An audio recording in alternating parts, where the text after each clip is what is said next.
Greetings. This is me and Nick Cave and the Bad Seeds doing another podcast painting film on the 4th. I think it's the 4th of June. How is that even possible? 2023. Once there was a song yearned to be sung. I don't know if Nick and I can share a stage here. We're gonna find out. I'm just really drawn to have this music in the background. I'm gonna turn it down just a little.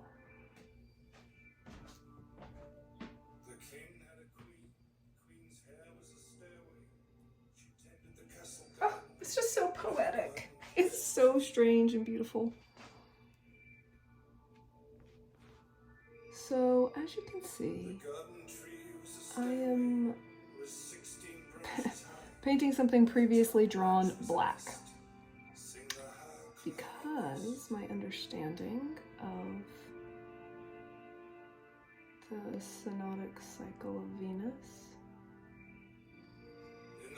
has grown today.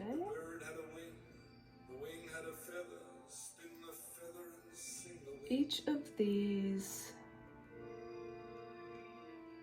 okay, that doesn't have to be perfect because it's going to get a golden outline. Each of these circles will be a synodic cycle, will represent a synodic cycle of one of the 5 visible planets. Here are 3. There's 2 down below, 1 up above that I believe I'm going to illustrate the moon on. But this one is Venus. So this one is Venus, and the reason I'm starting with Venus, even though the closest planet to the sun is Mercury, is because Venus is at the top of my chart. So we're starting here.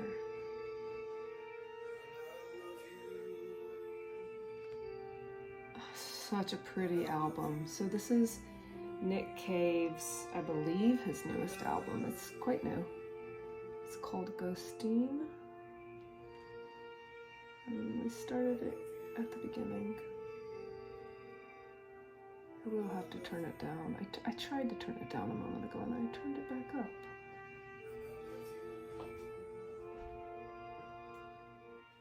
So pretty.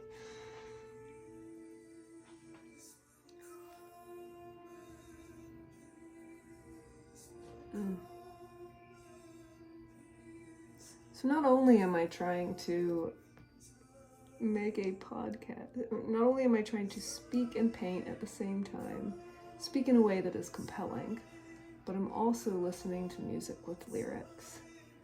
Well, because I do this on my own, and I'm compelled to share that experience with you, because that's when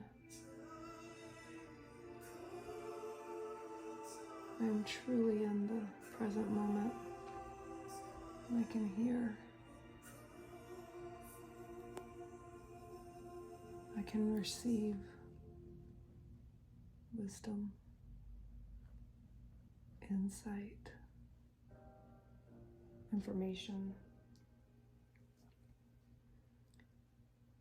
So the synodic cycles, okay, at least the inner planets, the synodic cycles of, okay, what is a synodic cycle? A synodic cycle, I'm tempted to pull out this little book and give you a visual. Because when people talk about synodic cycles, unless you're an astrologer, it really turns on the snooze button. It's like just hitting the snooze button. All right, I am turning back over, taking 9 more minutes. If you're an astrologer, of course, it's thrilling. But this little book that I'm going to pull out in a moment is called The Little Book of Coincidences by John Martineau. And he gives these incredible visuals. Most of you have probably seen the one of Venus and the Earth moving around the sun. And it creates a flower, 5-petaled flower. Depending on how you draw it, it can be visualized as a star, pentagram. And all the planets do this, and all the designs are different. All the designs that they make. So this basically so what we can say visually is the synodic. What we can say visually, we're just going to stick with that because I'm an artist, is that the synodic cycle is the mathematical or frequency interaction between the sun and the earth and another body. So, you know, we're seeing it from Earth. So we say, oh, the synodic cycle of Venus is the interaction of Venus and the sun, but it's really Venus and the Earth and the sun. And I'm not going to get headier than that. But let me go grab this book. There's no shortage of tyrants and no shortage of fools.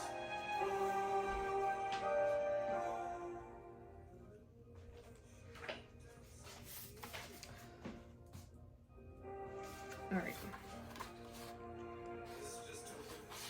So here's the book. I can't get the angle right, but you get it.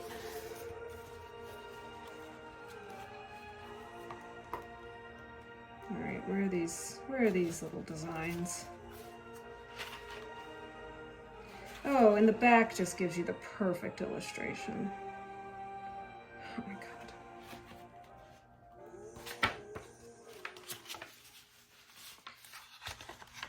Okay, so, crying out loud.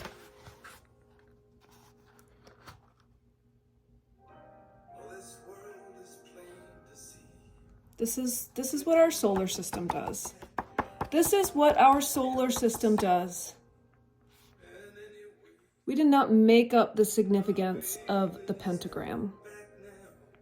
The pentagram doesn't belong to the devil. And if it does belong to the devil, that's really fine. It's not going to hurt the pentagram. It's not going to hurt us. I'm just giving you the visual. This is not for your brain. This is for your heart. To recognize the symmetry that we live within, that we were born within, that we will die within. Cradled, nestled, woven, completely held, forever and always, all of eternity.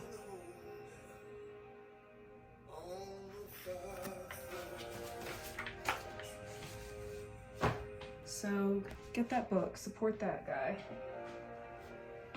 I know he's writing another one, and maybe it's already out. I should check. I really want to read it because he's observed new patterns on this infinitely patterned world where we live.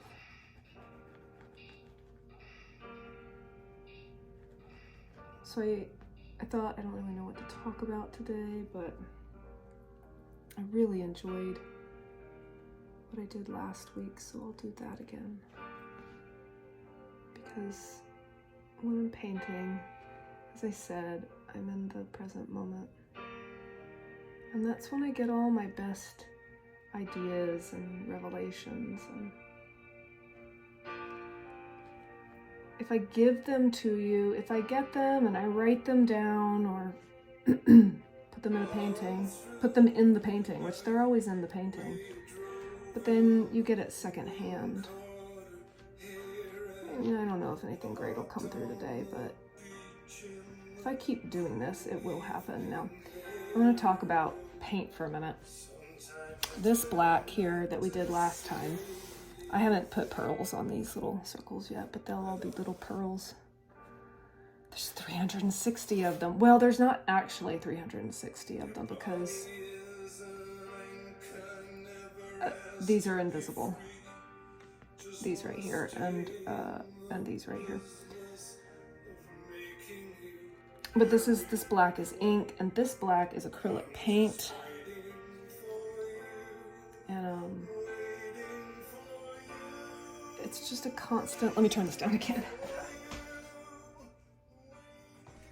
Oh, Nick. Is a constant conflict for me between ink and acrylics sometimes, because I just love ink. It's all I ever want to use. But there are certain aspects of it that are not functional. For instance, if I were to ink this circle right now, black, it'd be so beautiful. And mostly when you can tell is once it dries and at certain angles, it just has a different quality, it has a different visual quality. Now, this is a matte black, which I prefer to a shiny black or even semi-gloss. But it's, because ink is not glossy, but it's rich. It's so rich and vibrant. And at certain angles, this is flat. And I never varnish my paintings. Well, I did once. But then I never did it again because it's just so chemical. It feels bad to use. I don't want the painting in my house because it's off-gassing. So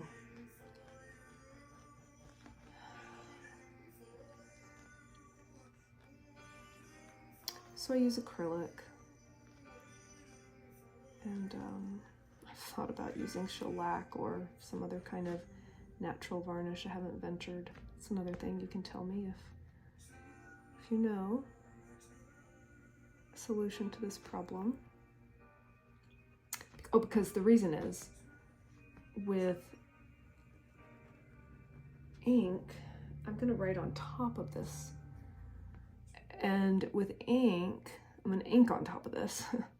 And if you ink on top of ink, it all bleeds together. And acrylic is just so lovely for creating a non-permeable pigment. It will not bleed into whatever you put on top of it. So it's one of the reasons that I only use acrylic when I want its function. And it is very functional. See, I mean, this is already dry and you saw me paint it. So what we're gonna do next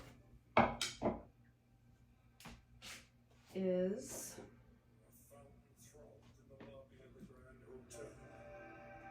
We checked into room 33.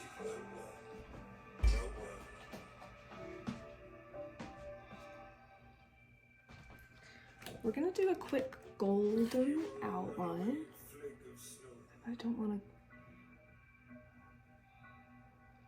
to smudge it. And then we're gonna illustrate the Venus points. So let me talk about that. This pen is not ideal. And hello, muffler.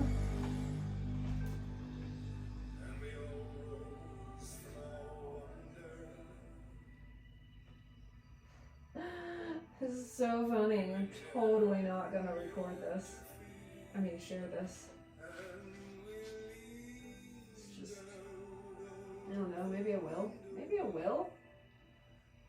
May as well keep going. Okay, what I've just done what I've just done, and here you can see me trying to solve it.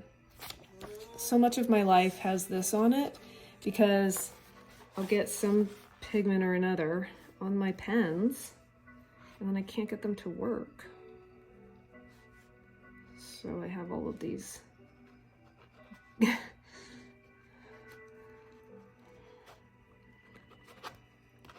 Damn it. Oh, did I just ruin my pen? Oh, maybe it's out. It worked just fine though before. I think it's out. Well, shit. Listen to Nick Cave for a minute. Let me see if I can find another one. They were runaway flakes of snow on the island. They annexed her insides in a late night break. I left it at We sat down for drinks and somebody's something house. the cars humming in the rain on the street below. Don't really rely on one. I have another one, but Found throbs in the lobby of the Grand great. Hotel. How can I be without a golden pen? A spurting font of creativity here I know. This is not a good recording. Your head in a pool of your own streaming hair. Jesus lying in his mother's arms. Just so What are you gonna do? Foiled by a gold pen. And we all rose up from our wonder. Who never admit defeat. Oh, maybe. And we'll Should I fix it? linger Alright, we're not gonna outline it. We're gonna outline it later. What we're gonna do is put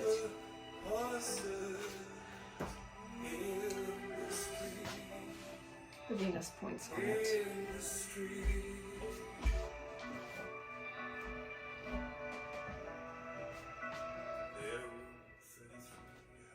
Alright.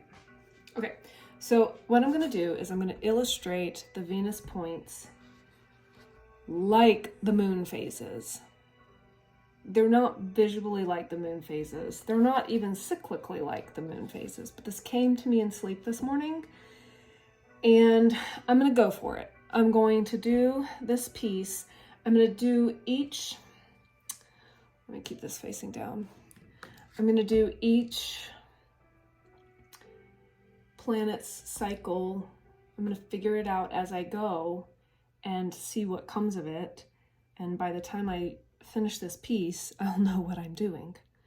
Because the way that I don't operate is to sit in front of my computer all day. I already sat in front of my computer too long today to figure this out. And just figuring things out and sitting still and not moving my body and not creating anything out of what I'm taking in. That is not how I learn and thrive. So I recognize that this piece may end up being on some levels incorrect, but I'm going with my intuition and I'm learning as I go. So you can learn as I go with me if you would like. So we are illustrating the cycles of Venus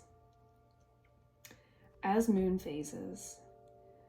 And so the moon goes around the Earth, but Venus does not go around the Earth. Venus goes around the sun.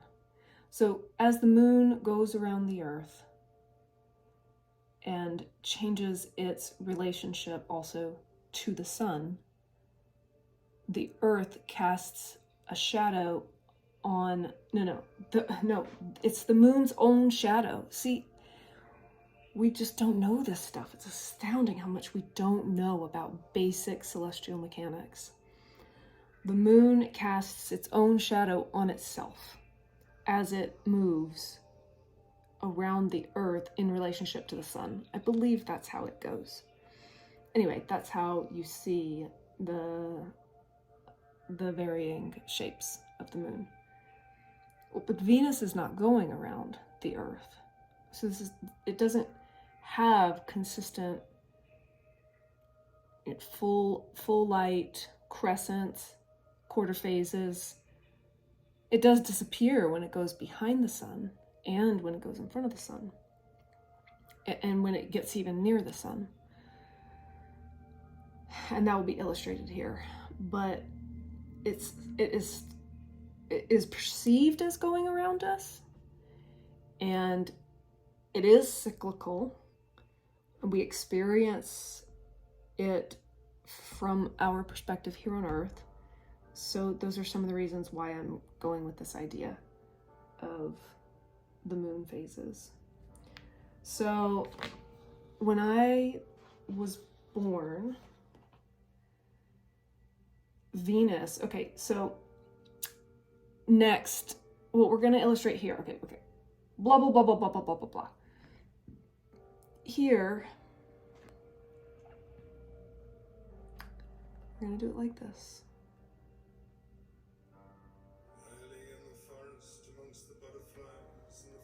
That is the dark phase of Venus, like the dark phase of the moon. This is the end and the beginning. This has ended the last cycle and is beginning the new cycle. And but what's happening here, which is different than a dark moon, is that Venus, that's actually not at all different than a dark moon.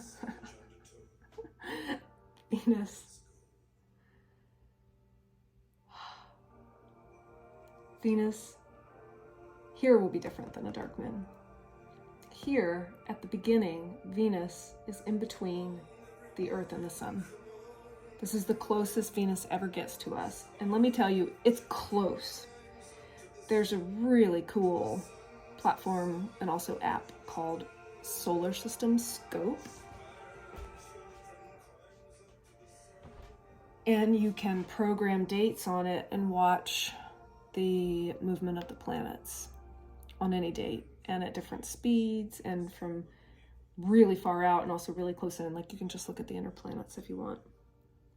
And it helps to understand the astrological chart, because the reason why sometimes Venus is conjunct the sun retrograde and sometimes Venus is conjunct the sun direct is to do with what is happening in 360 degrees, because Venus doesn't revolve around us. Venus revolves around the sun. And it's really hard to visualize on a two-dimensional chart wheel. So this is one of my favorite tools, and there are other software systems for it. This one's free, it's easy to use, it's lovely. And you can go above it, you can go beside it, you can go all the way around it, you can go below it. Like, you can just go in all these different directions and look at the movement of the solar system. Okay, so this is the birth of Venus. Venus is in the heart of the sun, Cazimi. Venus is the closest to us she ever gets. She's supercharged by the sun. Very, very, very potent, precious birth moment. Obviously, we were not all born at that moment. I was not born at that moment. But the one that happened closest to your birth, not after your birth, even if it happened 2 days after your birth, that's not your Venus star point. The one that happened before your birth, closest to your birth, but before, is your Venus star point. And so the Venus star that I was mentioning, the pentagram, is always moving around the zodiac, and for huge periods of time is just hitting one sign over and over and over and over and over whenever it goes retrograde and makes this conjunction. So mine is in Scorpio. So let's see if this pen is still going to cooperate with me.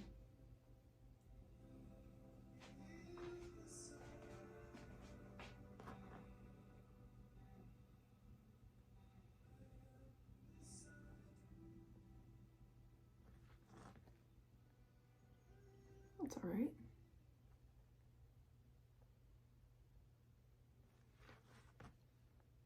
Okay.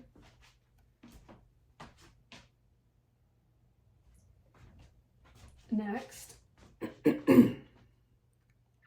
Venus is, so here Venus goes behind the sun, and when she emerges, she's a morning star. She's showing up in the morning.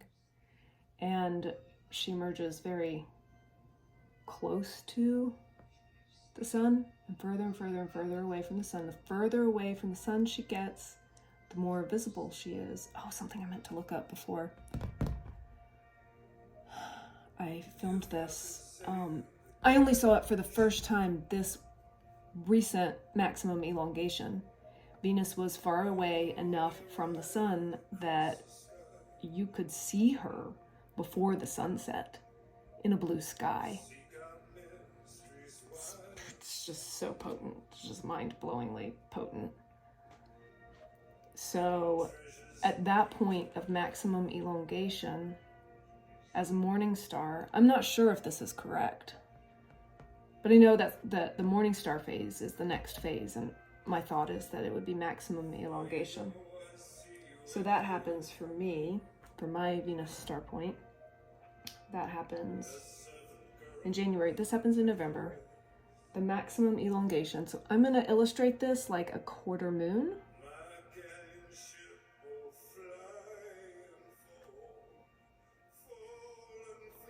And since I got a little smudge on that side, I'll fill out the darkness on that side. Or maybe that's light, I don't know. I think, yeah, that's dark. Black is dark, gold is light. And that happens in Sagittarius in January of my birth year.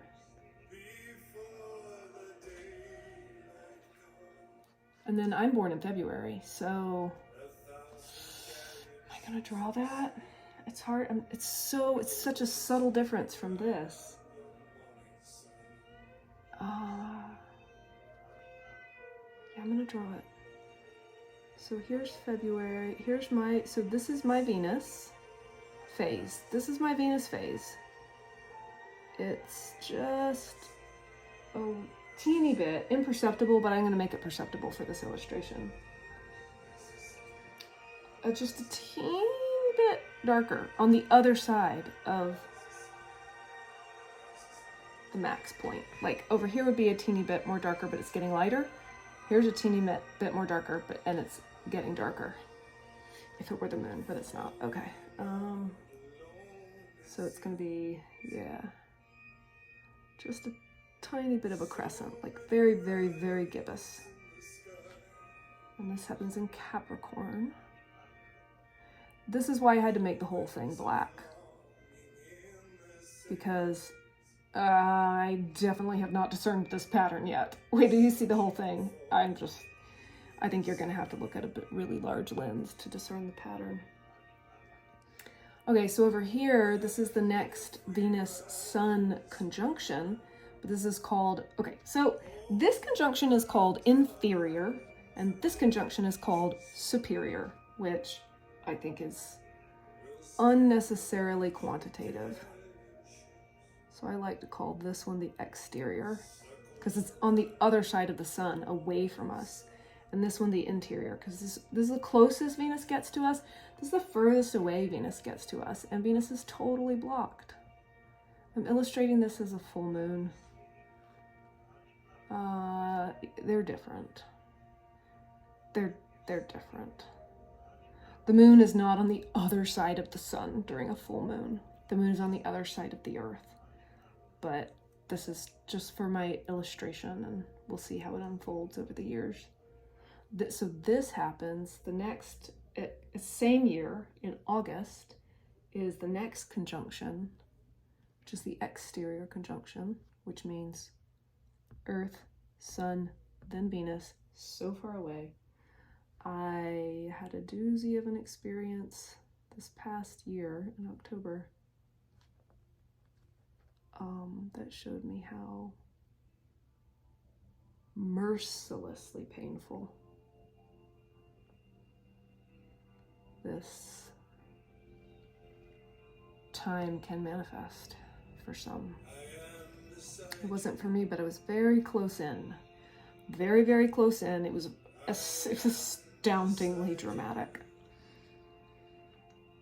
Okay, and then up here, I'm illustrating as the third quarter moon. this, okay, so after this conjunction, when Venus emerges, she's an evening star.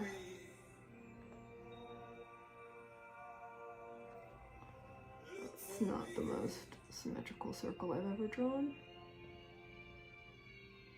But, and that happens for me the next following year in Taurus. I mean, what kind of fucking pattern is that?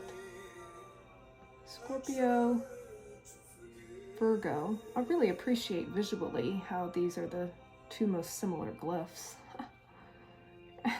But they're, you know, they're at sextile to each other on a regular wheel. And then these two are quincunx to each other, but the numbers don't match up at all if I were to put the actual numbers on here, but I'm not going to do that. Let's see if I can do this circle now. Let's see if my pen's going to relax. Maybe it just got a little bit of ink on it and she just said, no way, bitch.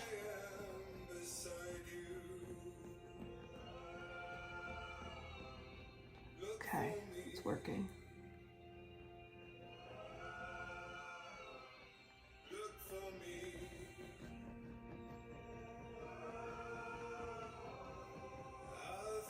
Alright, I don't know if I have anything else to talk about right now. It's actually been a really emotional day for me. And I don't really want to create a podcast where I'm sharing my emotions. I mean, unless you're really, really good at that, nobody wants to hear it. Until you get distance, then you can make art out of it. Like Sir Nick Cave in the background. If you ever get a chance to see him live, take it. Can't recommend it highly enough.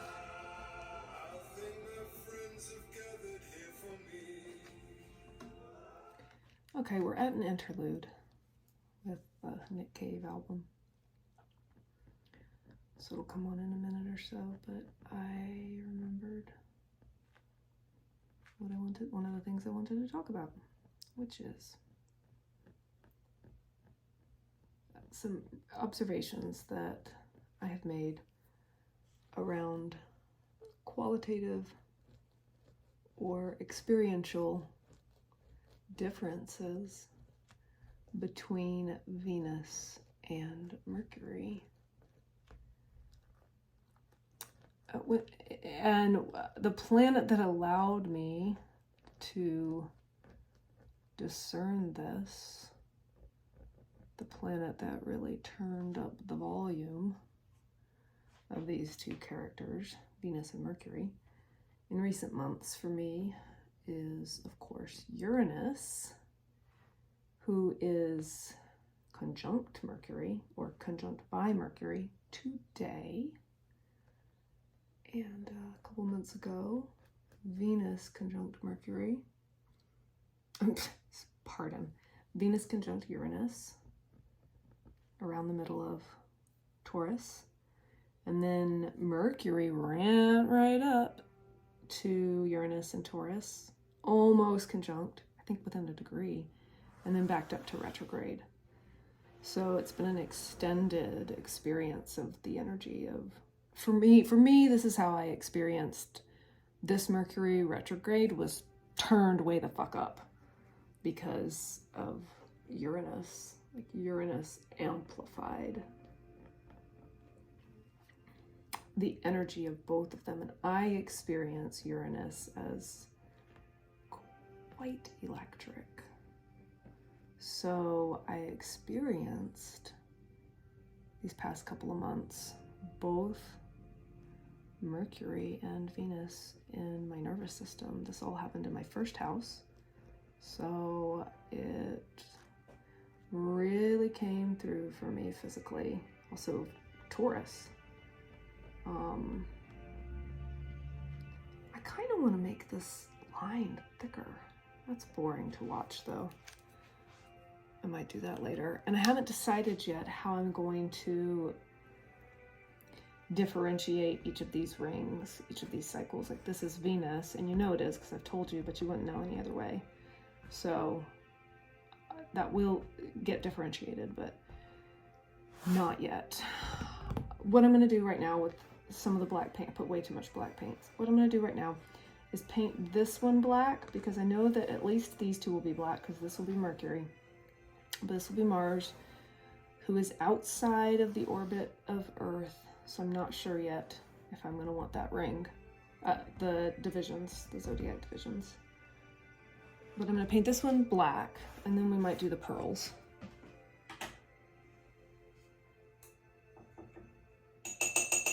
Okay, so what I said today, this is another thing that came to me in my sleep a couple nights ago.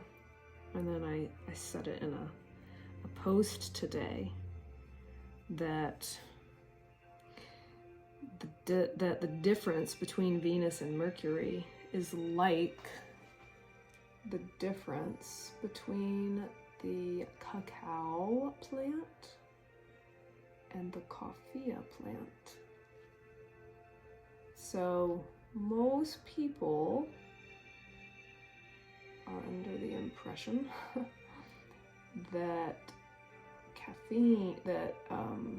cacao has a lot of caffeine in it. It doesn't. It has a tiny, tiny, tiny, tiny amount of caffeine in it.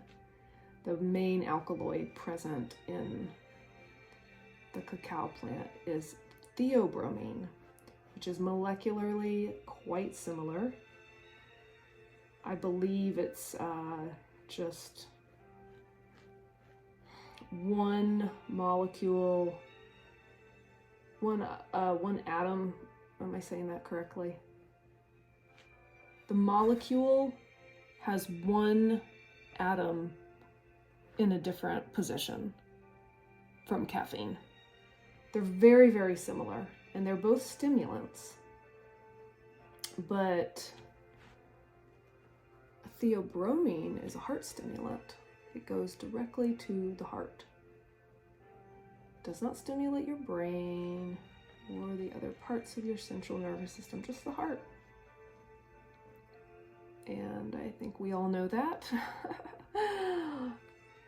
Advertisers know that. Humanity knows that.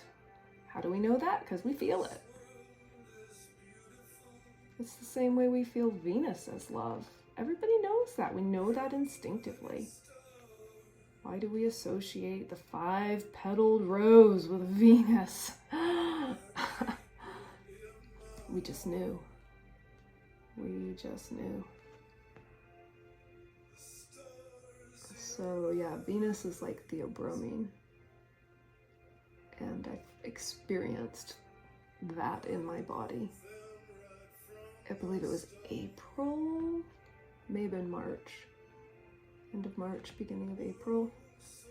Very, very, very, very physical experiences of that conjunction of Venus with Uranus in my heart. And it echoed, it lasted. And I knew Mercury was there too. So I was really paying very close attention because of the experience that I was having. And it really dissipated when Venus left Taurus. It took that long for it to really dissipate.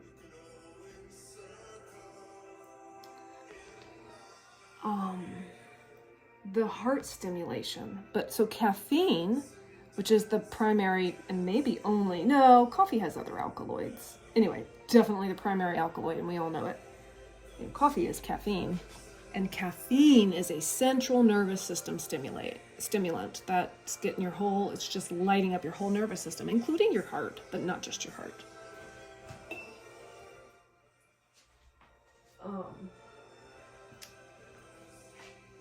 And so I experienced this energy dissipate from being just experienced primarily in my heart to spreading out through my whole nervous system.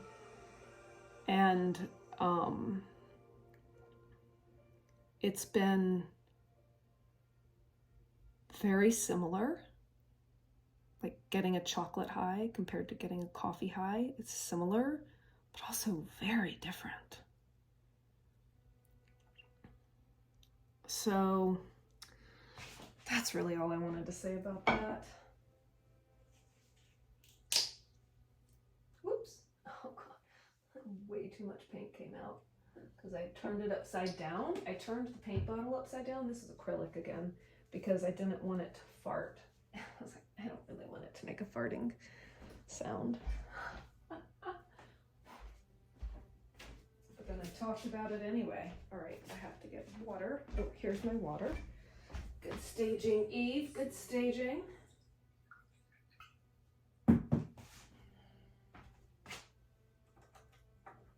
There's another topic that I hesitate.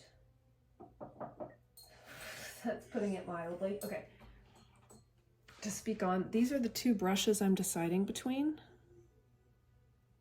Focus, camera. Focus. Doesn't want to focus. Well, see, this one is bigger, but it comes to more of a point. This one will come to a point when it gets wet. But we're going to do these pearls. Okay. This is pearly acrylic paint. Love technology. Love it. Okay. Is it going to work?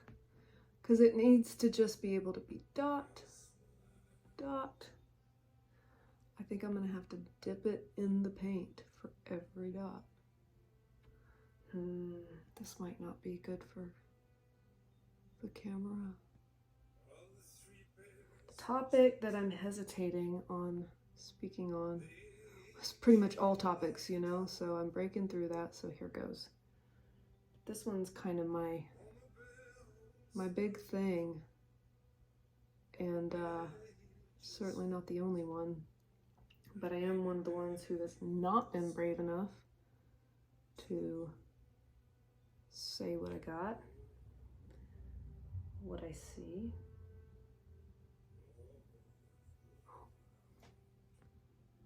I don't even know how to organize it. It's not something I speak out loud.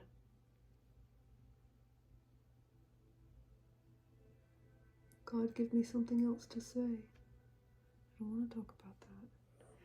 I'm not sure, but I think I'm going to have to paint the black on this room because the canvas was just really hard to get the ink pen into.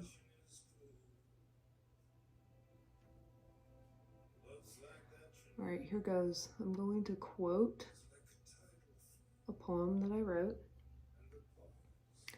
which I think is the best thing I've ever written, and then I'm going to talk about it. You hear that buzzing? That's my fly.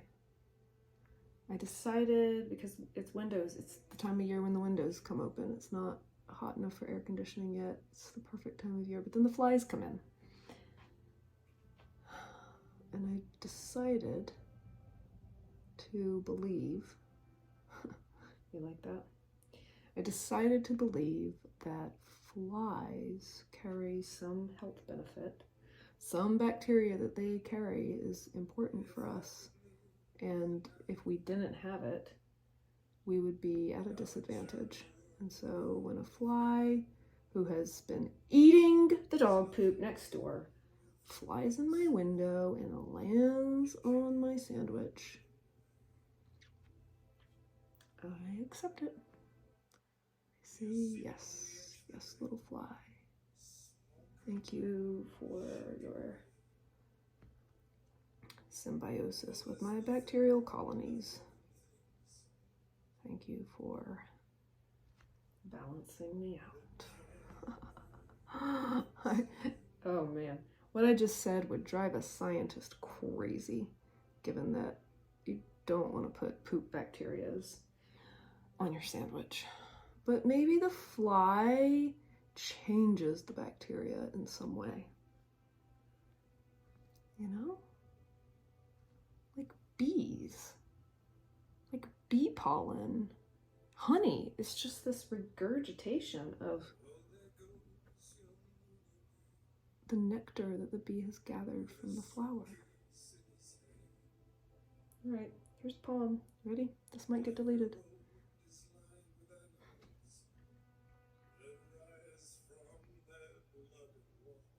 I'm going to speak a poem while Nick Cave is speaking a different poem in the background.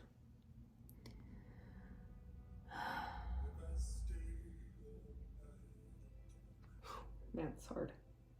Alright, ready? Here goes. I've written it, I've shared it online, but I have not spoken it or spoken to it. Let me say before I speak the poem. Oh, how many people have just turned this off? That's okay. It's just practice. Everything that I do is practice. I would never be brave enough to do it if I didn't think of it as practice. It's just practice that I'm sharing with the world. All right, Nick, I have to turn you down. Oh, but it's so good. A photon's released from a dying star. We are fireflies, a child is trapped in a jar. Oh, okay. I am your ocean. Your name spelled in a cresting wave. Again, in tumult. Again, in trenches. I am your terror. I am your bliss. You run from me, towards me. You beg for this oblivion, and then you turn away. Swallowed. Surrounded.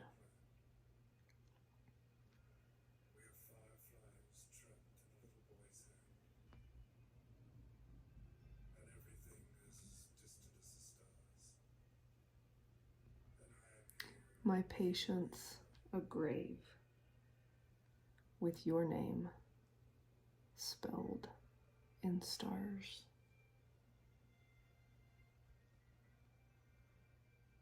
Oh, that's very beautiful. That's very intense. What's that about, Eve? Well, I'll tell you, since you asked.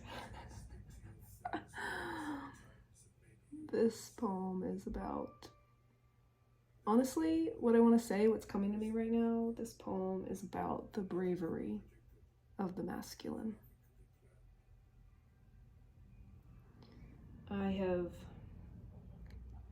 all my life been in love with the sea and the stars, ships, sailors, mermaids, giant waves, maps, sea monsters, whales.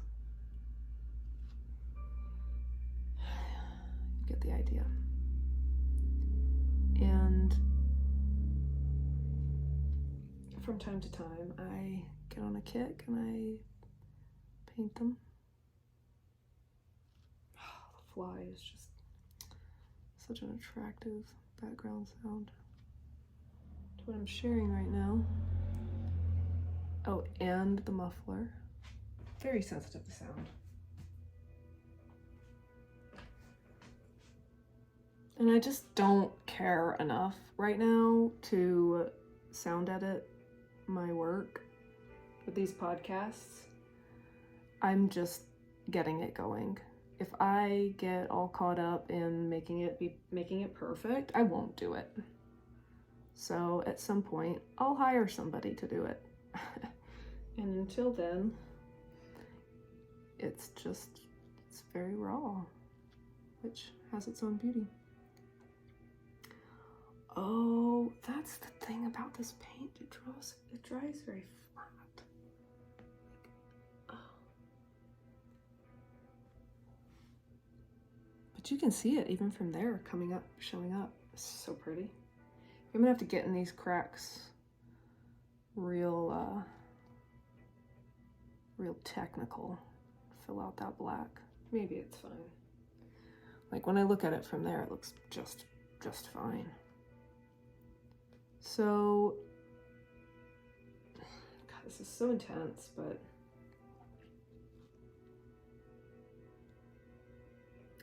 we live in a place and time where to be a woman is to be afraid. It is to be threatened. It is to be told from as far back as you can remember that you must keep your beauty under wraps or someone will rape you and you will deserve it. You will have asked for it.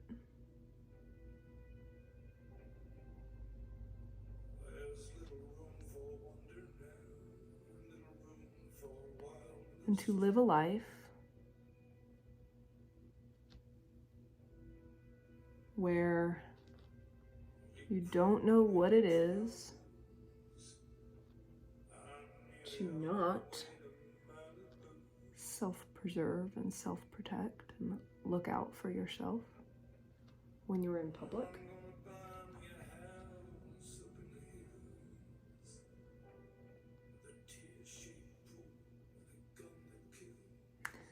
We have been taught that we have reason to be afraid, that the male sex is power and the female sex is weakness.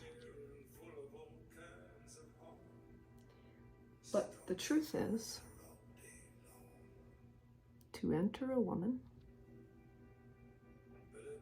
is to enter another realm.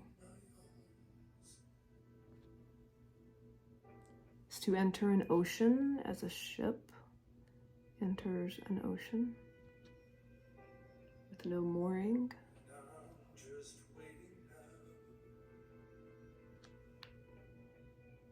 And hope that she lets you live through it.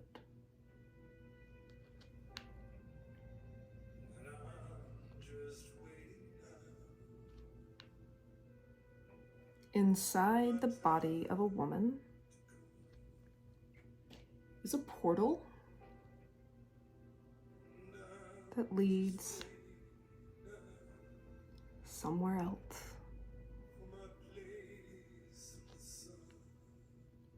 We don't know where. We know so much, but we don't know that. Every woman that walks the earth holds this power in her body. And we don't understand it.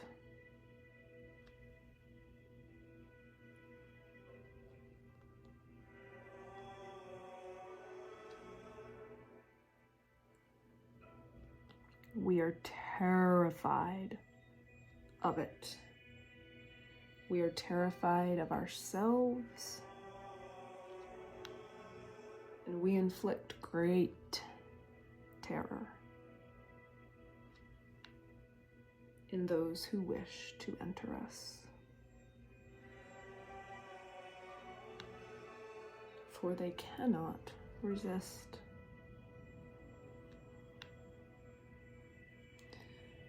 They were made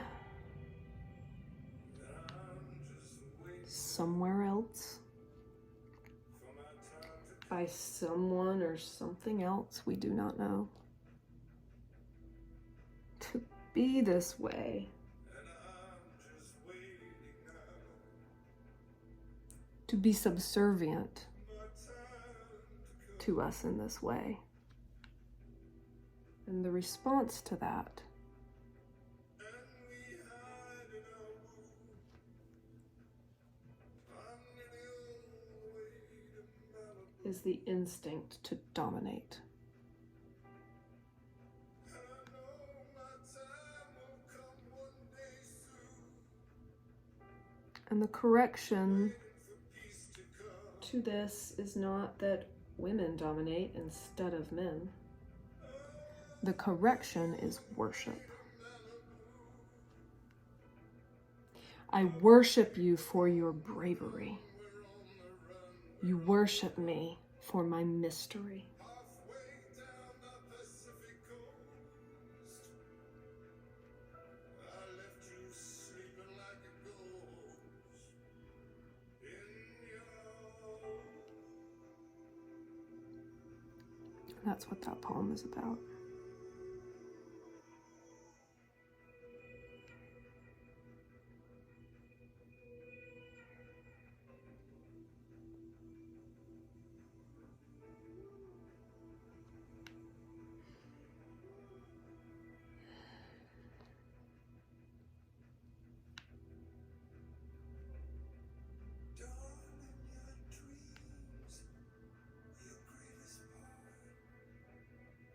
I carry them with me in my heart.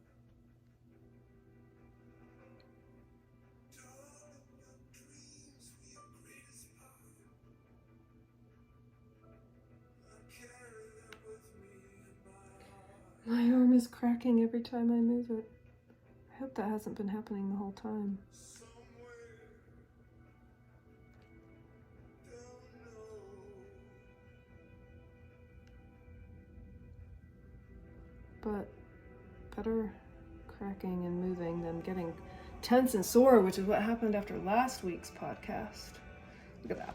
Look how pretty that is. It's freaking gorgeous.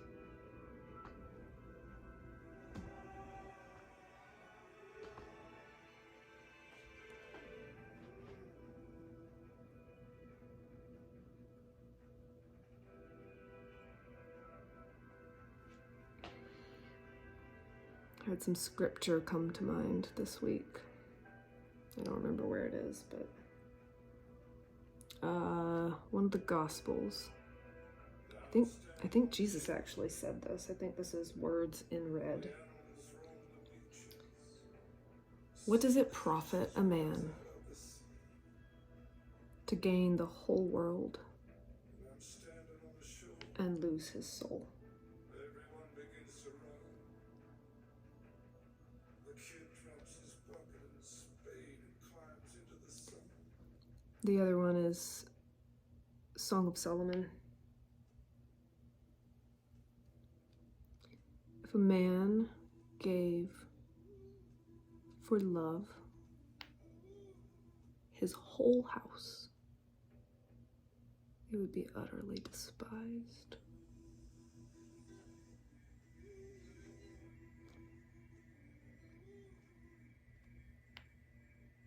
Crack.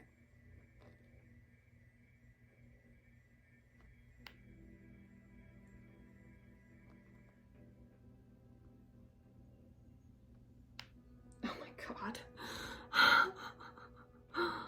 Yeah, last week when I did this, my arm got real sore, so I've been, because I think I was concentrating so hard on talking that I was not doing a good job of relaxing my body as I paint. I mean, it was tense.